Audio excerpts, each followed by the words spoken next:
On the lawsuit from Minnesota school districts against the Homeland Security Department. The two sides were back in court today as the districts demand ICE reinstate a previous policy around enforcement near schools. Lou Ragoose was there and joins us with the latest. Lou?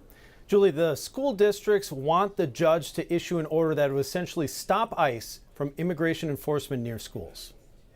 ICE enforcement near schools in Fridley caused more than 400 students to change to virtual learning, just part of the overall impact, according to Superintendent Brenda Lewis. The basic right and human dignity to be at school has been taken away from our children. In addition, Dr. Lewis says 72 students never returned to Fridley schools after Operation Metro Surge, impacting district funding. Where are those students? Those students have enrolled into other districts that were safer for them, that were not districts that ICE Metro Surge focused on. They also have moved out of the country, they've moved out of the state, they're in detention centers, and some we still don't know where they are. So Fridley, along with Duluth Public Schools and the Minnesota Teachers Union, are suing the federal government and asking a judge to force ICE to return to its former policy regarding immigration around schools. There were sort of precautions and things that they would need to do to be able to approach a school in that way. Attorney Amanda Chukowski argued that the Trump administration scrapped that old policy guidance in early 2025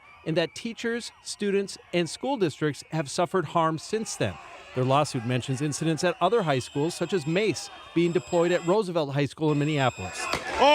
The attorney for the government argued that the school districts don't have standing to sue, and that even if they were forced to return to the old policy, that it would not change the way immigration enforcement is done in practice anyway. I think she'll rule pretty quickly. She seemed very prepared, so we'll look forward to a prompt ruling. Now, the judge did not rule on the spot. Her decision would have implications across the nation if she actually forces a policy change within ICE. Julie. All right, keep watching. Thank you, Lou.